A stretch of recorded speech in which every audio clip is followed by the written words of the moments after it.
Hello friends, welcome to this channel. तो friends, आज की वीडियो में हम बात करेंगे सस्टेनेबल डेवलपमेंट गोल्स यानी कि सतत विकास लक्ष्यों के बारे में। पिछली वीडियो में हमने बात किया था मिलेनियम डेवलपमेंट गोल्स के बारे में। अगर आप इस वीडियो को पहली बार देख रहे हैं तो इससे पहले वाला वीडियो ज़रूर देखिए, तभी ये वीडियो आपको समझ में आएगी। तो सस्टेनेबल डेवलपमेंट गोल्स क्या हैं, ये जानने से पहले मैं आपको मिलेनियम डेवलपमेंट गोल्स के बारे में बताऊं। मिलेनियम डेवलपमेंट गोल्स जो थे उसमें 8 लक्ष्य रखे गए थे यूनाइटेड नेशन के द्वारा। तो जो ये 8 लक्ष्य थे वो मनुष्य की मूलभूत आवश्यकताओं को ध्यान में रखते हुए रखे गए थे। यूनाइटेड नेशन के जो सदस्य थे उन्होंने बिना कुछ ज़्यादा सोचे समझे इन लक्ष्यों का प्रस्ताव रखा, परंतु जो समयावधि थी 15 वर्ष, सन 2000 से 2015 तक, ये लक्ष्य पूरे नहीं हो सके क्योंकि ये लक्ष्य काफ़ी बड़े थे और इतने कम समय में इतने बड़े लक्ष्यों को हासिल करना संभव नहीं था। इसीलिए 2015 में अंतर्राष्ट्रीय समुदाय को यह आभास हुआ कि यूनाइटेड नेशन के सामने ऐसे लक्ष्य रखे जाएं जिससे कि सतत विकास हो सके। देखिए, सतत विकास लक्ष्यों के बारे में जानने से पहले हमें इस शब्द का अर्थ जानना बहुत ज़रूरी है कि आखिर सतत का अर्थ होता क्या है। जैसे हम किसी संसाधन का उपयोग अभी कर रहे हैं, उसका सदुपयोग इस तरह से करें ताकि हमारे आने वाली पीढ़ियां उसका उपयोग कर सकें। यही है सतत विकास, यानी संतुलित रूप से किसी वस्तु का उपयोग करना ताकि भविष्य के लिए वो संरक्षित रह सके।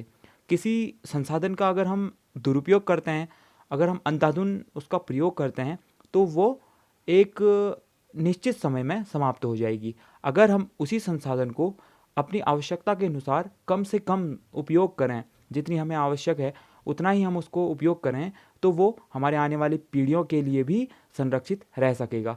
तो इसी को ध्यान में रखते हुए ये कॉन्सेप्ट है सतत विकास लक्ष्य यानी सस्टेनेबल डेवलपमेंट गोल्स। और जो ये टॉपिक है ये इन्वायरमेंट ज्योग्राफी से रिलेटेड है। किसी भी कम्पिटेटिव एग्ज़ाम में ये बहुत ज़्यादा मोस्ट इम्पोर्टेंट है, क्योंकि ज्योग्राफी एक ऐसा सब्जेक्ट है जहाँ से हर परीक्षा में जहाँ से क्वेश्चन आते हैं। तो किसी भी कम्पिटेटिव एग्ज़ाम की तैयारी कर रहे छात्र के लिए ये टॉपिक बहुत ज़रूरी है। हम स्लाइड के माध्यम से ये जानेंगे कि सतत विकास लक्ष्य क्या है।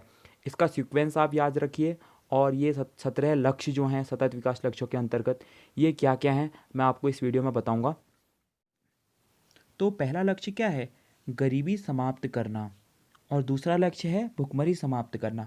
देखिए, आपने मिलेनियम डेवलपमेंट गोल्स में पढ़ा था, जो मिलेनियम डेवलपमेंट गोल्स का पहला लक्ष्य था वो क्या था? गरीबी और भुखमरी को कम करना। लेकिन इन 15 सालों में गरीबी और भुखमरी कम होने के बजाय और ज़्यादा बढ़ गई। तो इसी को ध्यान में रखते हुए यूनाइटेड नेशन के जो सदस्य थे उन्हें ये लगा कि इस लक्ष्य को एक साथ न रखते हुए इस पे ज़्यादा फोकस किया जाए तथा इन लक्ष्यों को जीरो लक्ष्य बना दिया जाए। तब हम लक्ष्य यही रखा गया कि गरीबी समाप्त करना। और गरीबी समाप्त करने के लिए सरकार ने विभिन्न योजनाएं बनाई हैं। ये आप देख सकते हैं, मनरेगा, रोजगार योजनाएं, स्वरोजगार कार्यक्रम, ये जो भी कार्यक्रम हैं ये गरीबी को समाप्त करने के लिए ही सरकार द्वारा बनाए गए हैं। और दूसरा लक्ष्य है भुखमरी समाप्त करना। तो भुखमरी समाप्त करने के लिए, जैसे आप मिड डे मील आपने सुना होगा, जो माध्यमिक स्कूल के बच्चे हैं तो उनको मध्याह्न भोजन मिलता है, उसे ही मिड डे मील कहा जाता है। राष्ट्रीय खाद्य सुरक्षा योजना, जो आप राशन लेते हैं कंट्रोल से, तो वही है राष्ट्रीय खाद्य सुरक्षा योजना के अंतर्गत आता है। पोषण अभियान, तो इस तरह के विभिन्न अभियान भुखमरी को समाप्त करने के लिए सरकार द्वारा बनाए गए हैं। तो ये सभी जो योजनाएं हैं इनको आप अच्छे से जानते हैं, लेकिन ध्यान रखने योग्य बातें ये हैं कि ये सभी सतत विकास लक्ष्यों के अंतर्गत आते हैं। सतत विकास लक्ष्यों के तहत ही इनको सरकारें लागू करती हैं ताकि हम सतत विकास लक्ष्यों के जो 17 लक्ष्य हैं उन्हें हासिल कर सकें। तो प्रथम लक्ष्य क्या है? गरीबी समाप्त करना। और द्वितीय लक्ष्य भुखमरी समाप्त करना। तीसरा जो लक्ष्य है वो है स्वस्थ जीवन सुनिश्चित करना। अब स्वस्थ जीवन सुनिश्चित करने के लिए सरकार ने कुछ न कुछ योजनाएं तो बनाई होंगी, जैसे प्राथमिक चिकित्सालय। आपने देखा होगा कि आज प्रत्येक गांव में या प्रत्येक ब्लॉक में, प्रत्येक डिस्ट्रिक्ट में हॉस्पिटल होते हैं। हालांकि ये बात अलग है कि हमारे ग्रामीण इलाकों में जो चिकित्सालय हैं उनकी स्थिति बहुत दयनीय है, लेकिन स्वस्थ जीवन सुनिश्चित करने के लक्ष्य को हासिल करने के लिए सरकार ने प्राथमिक चिकित्सालय, जननी सुरक्षा योजना, जो विभिन्न तरह के स्वास्थ्य कार्ड बनते हैं उनकी योजनाएं चलाई गई। ये इसीलिए चलाई गई हैं ताकि हर किसी नागरिक को स्वस्थ जीवन सुनिश्चित हो और सतत विकास लक्ष्यों के जो लक्ष्य हैं वो 2030 तक उन्हें हम पूरा कर सकें। और चौथा लक्ष्य है सभी को समान गुणवत्ता वाली शिक्षा, यानी हमारे जो देश के नागरिक हैं सभी को एक ऐसी शिक्षा प्राप्त हो जिसमें गुणवत्ता हो, जिससे कि वो अपने विभिन्न कर्तव्यों का, विभिन्न मौलिक अधिकारों का ज्ञान पा सके और अपने रोजगार संबंधी कोई भी कार्य कर सके। तो इसीलिए सभी को समान गुणवत्ता वाली शिक्षा प्रदान करना इस लक्ष्य के अंतर्गत रखा गया, ताकि साक्षरता बढ़े और देश के विकास में सभी लोग सहयोग कर सकें। एक पिछड़ा और गरीब समाज कभी भी देश के विकास में सहयोगी नहीं हो सकता। इसीलिए ये लक्ष्य रखा गया कि सभी को समान गुणवत्ता वाली शिक्षा प्राप्त हो और देश का जो साक्षरता का स्तर है वो बढ़ सके। इसी के तहत रूसा राष्ट्रीय उच्चतर शिक्षा अभियान, एसएसए सर्व शिक्षा अभियान, मूक और स्वयं जैसी सेवाएं, समग्र शिक्षा अभियान, तो इस तरह के जो कार्यक्रम हैं वो इसी के तहत चलाए जाते हैं ताकि सभी को समान गुणवत्ता वाली शिक्षा प्राप्त हो। ये मूक और स्वयं हमारे फर्स्ट पेपर के लिए बहुत इंपॉर्टेंट है। इसको मैं अलग से पढ़ाऊँगा मूक और स्वयं के बारे में, क्योंकि ये एक नया टॉपिक है हमारे नेट के सिलेबस में। अगला जो लक्ष्य है वो है लिंग संबंधी समानता, यानी किसी भी देश में जब तक पुरुष एवं स्त्री सभी कार्यों में सहभागी नहीं होंगे, सभी कार्यों में दोनों समान रूप से सहभागिता नहीं करेंगे, तब तक उस समाज की कल्पना करना बिल्कुल बेकार है। यानी अगर समाज में पुरुष ही पुरुष होंगे तो समाज का विकास कैसे होगा, और समाज में यदि स्त्रियां ही स्त्रियां होंगी तो समाज आगे कैसे बढ़ पाएगा। तो इसी के लिए, ताकि महिलाओं के प्रति भेदभाव ना हो और पुरुष एवं महिलाओं को हमारे समाज में समान अधिकार मिल सकें, इसी के लिए लिंग संबंधी समानता का जो लक्ष्य है वो भी एसडीजी के अंतर्गत रखा गया।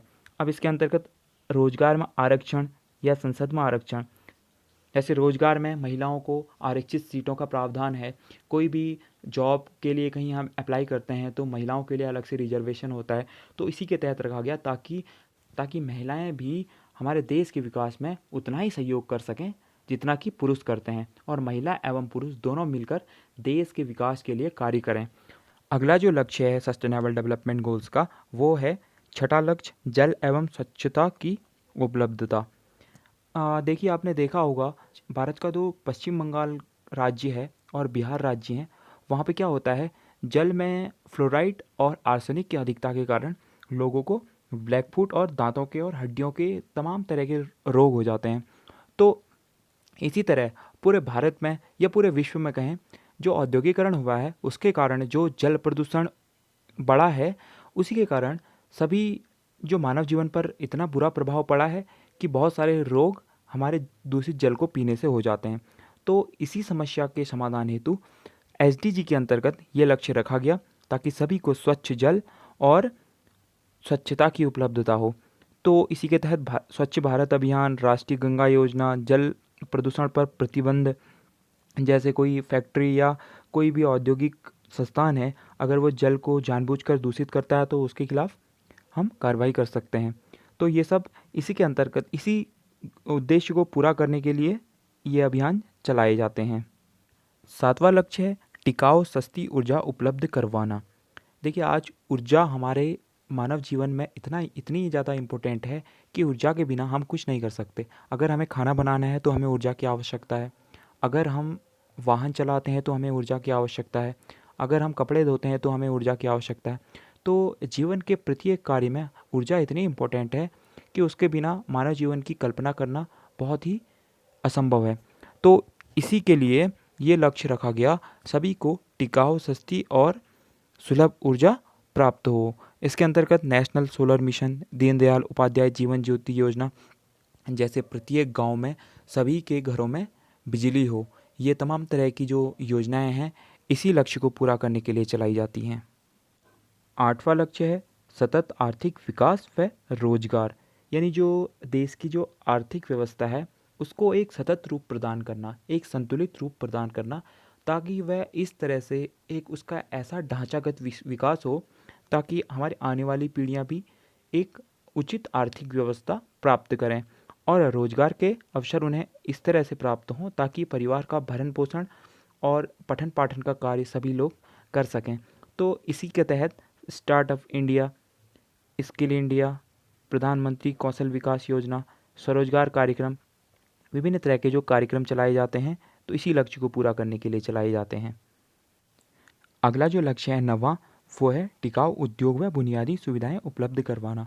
टिकाऊ उद्योग से यहाँ पे अर्थ है जो हमारे औद्योगिक क्षेत्र हैं उनका निर्माण एक ऐसे ढांचे में करना ताकि आने वाले समय में वो रोजगार और सेवाओं का और अपने द्वारा उत्पादित वस्तुओं को अधिक से अधिक लोगों तक पहुंचा सकें।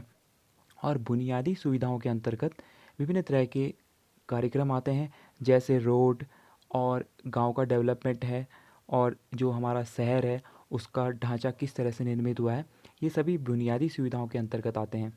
और इसी के अंतर्गत PMJSY, प्रधानमंत्री ग्राम सड़क योजना, प्रधानमंत्री आदर्श ग्राम योजना, स्मार्ट सिटी, इस तरह के जो कार्यक्रम चलाए जाते हैं इसीलिए चलाए जाते हैं ताकि टिकाऊ उद्योग व बुनियादी सुविधाएं प्राप्त हों।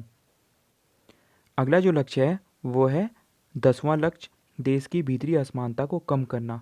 अगर देश के भीतर असमानताएं विद्यमान होंगी तो देश की अखंडता में बाधाएं पैदा होंगी।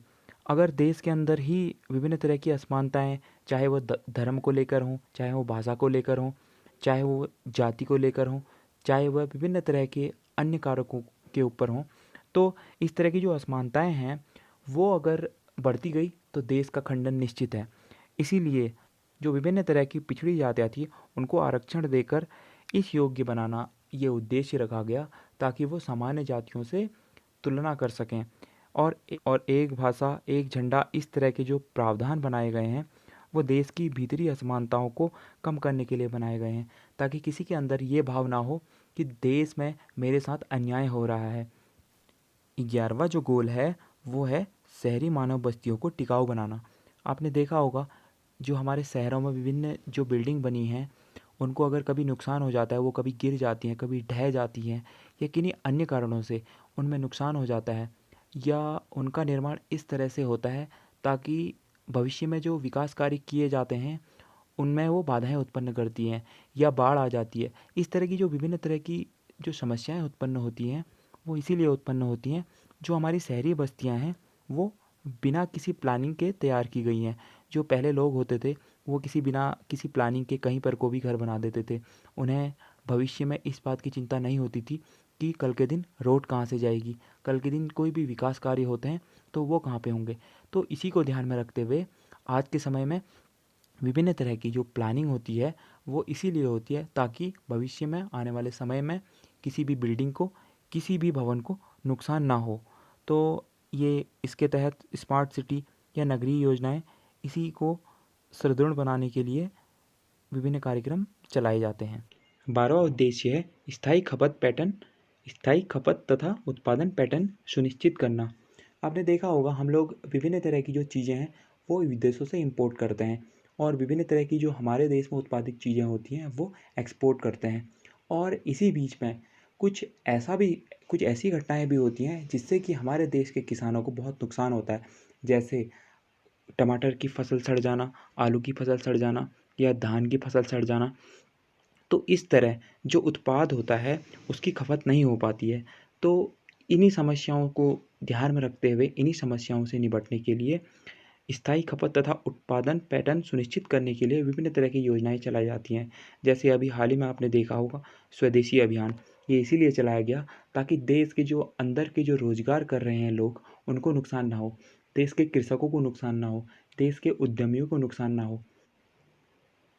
अगला उद्देश्य है 13वां उद्देश्य, जलवायु परिवर्तन से निपटना। जलवायु परिवर्तन के प्रभाव से निपटने हेतु तुरंत कार्रवाई करना। जैसे जलवायु परिवर्तन के कारण क्या क्या हानियाँ हमको हो सकती हैं। जैसे आज ग्लोबल वार्मिंग है तो वो किसका परिणाम है, जलवायु परिवर्तन। आज भीषण गर्मी पड़ रही है तो वो भी जलवायु परिवर्तन का परिणाम है। कहीं पे बादल फट रहा है, कहीं बाढ़ आ रही है। तो इस तरह से जो विभिन्न तरह की मौसमी घटनाएं हैं, जो जलवायु से संबंधित घटनाएं हैं, ये हमारे द्वारा ही फैलाई गई जो गंदगी है, हमारे द्वारा फैलाई गई जो प्रदूषण है उन्हीं के द्वारा उत्पन्न होती हैं। कहीं ना कहीं उन्हीं से ये सब रिलेटेड है। तो इसी से निपटने हेतु विभिन्न तरह के जो प्रोटोकॉल, जैसे मॉन्ट्रियल संधि है, जैसे नगोया संधि है, विभिन्न तरह की जो अधिनियम या कानून बनते हैं, जो पृथ्वी सम्मेलन है और कॉन्फ्रेंस ऑफ पार्टीज जो होते रहती हैं, ये लक्ष्य इसीलिए रखा गया ताकि इसी समस्या का समाधान हो सके। 14वां जो लक्ष्य है वह है महासागरीय व महाद्वीपीय संसाधनों का संरक्षण व सदुपयोग। अब संसाधनों से क्या आशय है, जैसे महासागरीय संसाधनों में प्राकृतिक गैस और प्राकृतिक तेल जो हैं ये विभिन्न तरह के महासागरीय संसाधन हैं। और महाद्वीपीय संसाधन क्या हैं, विभिन्न तरह की रेत जो होती हैं, पत्थर होते हैं। तो इस तरह के जो हमें प्रकृति ने हमें उपहार में दिया है उसका हम दोहन करें, हम अत्यधिक उपयोग करें तो एक कहीं ना कहीं हमें और हमारी पृथ्वी को बहुत ज़्यादा नुकसान होगा।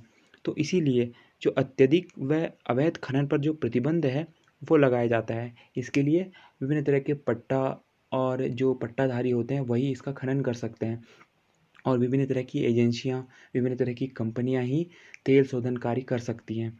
और अवैध व्यापार है, जैसे जो संसाधन होता है, मानव भी एक संसाधन है और पशु भी एक संसाधन है, तो इनका जो अवैध व्यापार होता है उस पर प्रतिबंध लगाया गया है। तो इसी उद्देश्य की पूर्ति के लिए ये विभिन्न तरह के कार्यक्रम चलाए जाते हैं। 15वां जो लक्ष्य है वो है स्थलीय पारिस्थितिकी तंत्र का संरक्षण। हम जिस स्थान पर रहते हैं एक पारिस्थितिकी तंत्र का निर्माण करते हैं और हमारा एक जो पारिस्थितिकी तंत्र है वो विभिन्न चक्रों में चलता है। अगर ये चक्र बाधित होता है तो सभी जो हमारी क्रियाएं हैं वो असंतुलित हो जाएंगी और मानव जीवन अस्त व्यस्त हो जाएगा। तो इसी को संरक्षित करने के लिए स्थलीय पारिस्थितिकी तंत्र का संरक्षण करना बहुत ज़रूरी है। इसके तहत वन संरक्षण और प्रजाति संरक्षण, विभिन्न वनों को अगर हम काट देंगे तो जो जंगल में रहने वाले जीव हैं वो कहाँ जाएंगे, उनका जीवन बहुत ही दुर्लभ हो जाएगा।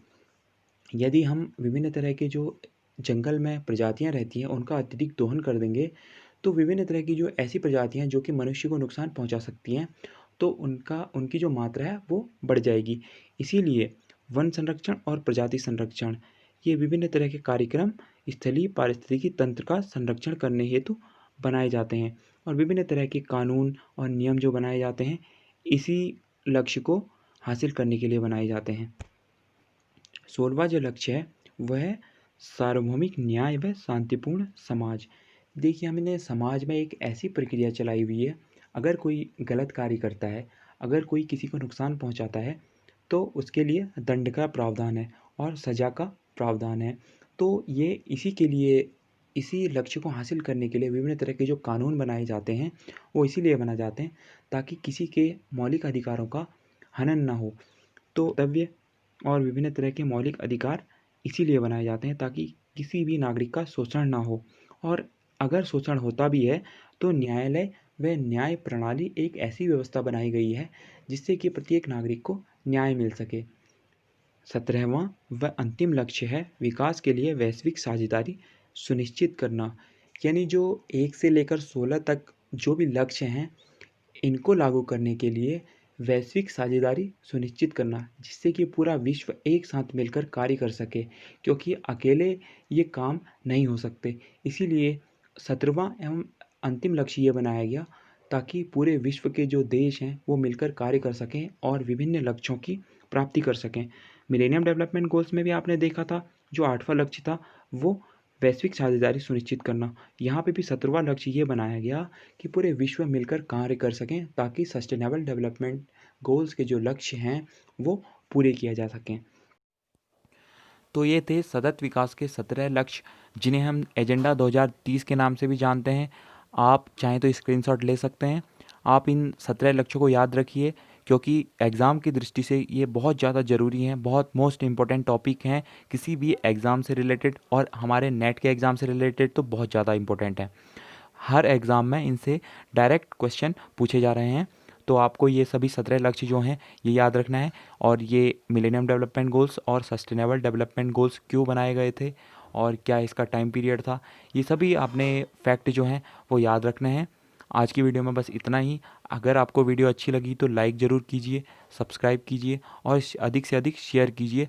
और ऐसी ही वीडियो हम आपके सामने लेकर आते रहेंगे। आज के लिए धन्यवाद।